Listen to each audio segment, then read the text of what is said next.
नमस्कार दोस्तों, स्वागत है आपका हिंदी नॉलेज शो में। तो दोस्तों, कोरोना काल, इस काल में भारत दुनिया का वो देश था जिसकी सबसे ज़्यादा आलोचना हुई और सबसे ज़्यादा मजाक उड़ाया गया। जी हाँ, आलोचना इसलिए हुई कि जी ये तो 150 करोड़ लोगों का देश है, कैसे मैनेज करेंगे? ये तो इनकी इतनी बुरी हालत होनी है, ये तो करोड़ों लोगों की मौत होगी भारत में।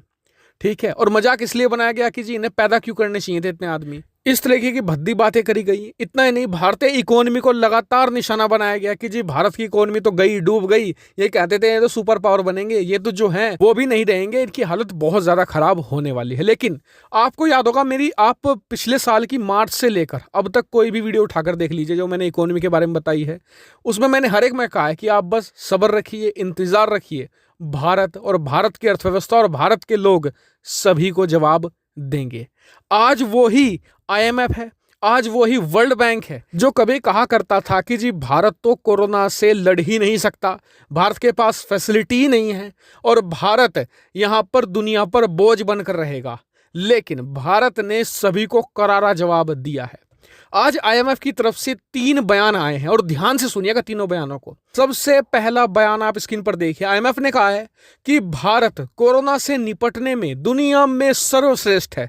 भारत स्टैंड आउट है, भारत की जो परफॉर्मेंस रही है वो अनमैचेबल है। भारत ने जो कोरोना वैक्सीन की डिप्लोमेसी चलाई है, दुनिया भर के छोटे छोटे देशों को, जो गरीब देश हैं, जो एक वक्त का खाना अफोर्ड नहीं कर सकते, भारत ने उन्हें मुफ्त में वैक्सीन दी है। जबकि जो अमीर और दुनिया के चौधरी बनने वाले देश थे वो अपने एक एक व्यक्ति के लिए 4-4 डोज खरीद कर बैठे हुए हैं, दबाए बैठे हैं। ऐसे में भारत का जो एक तरीके से बड़ा दिल दिखाने वाला रवैया है, यह स्टैंड आउट है, दुनिया को इसकी कदर करनी चाहिए।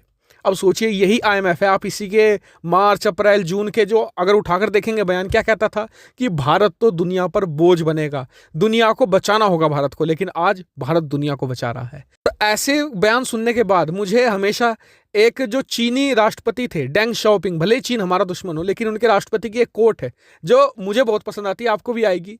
जब चीन का 1980 के दशक में बहुत ज्यादा आलोचना होती थी, चीन को गरीब और स्लम में रहने वाले लोगों का देश कहा जाता था, गंदे लोग हैं, इस तरह की बातें कही जाती थी पश्चिमी देशों के द्वारा। लेकिन डेंग शाओपिंग ने अपने देश के लोगों से और अपने जो अधिकारी थे उन्हें क्या कहा था एक बार कि keep your head down and work hard, यानी कि अपना सिर झुकाकर चुपचाप इतनी कड़ी मेहनत करो कि दुनिया फिर तुम्हारे आगे सर झुका ले। और डेंग शाओपिंग के इन्हीं शब्दों के बाद चीन पूरी तरीके से अपने आर्थिक विकास में जुट गया और आज उन्हीं पश्चिमी देशों को कड़ी टक्कर दे रहा है। भारत ने भी चुपचाप अपने देश के एक तरीके से कोरोना से लड़ने के लिए कड़ी मेहनत करी और उसी का फल आज भारत को देखने को मिला है कि कोरोना वैक्सीन हमने तेजी से बना रहे हैं, हमने कोरोना से तेजी से निपटे भी हैं। दुनिया में सबसे बेहतर है भारत आज की तारीख में।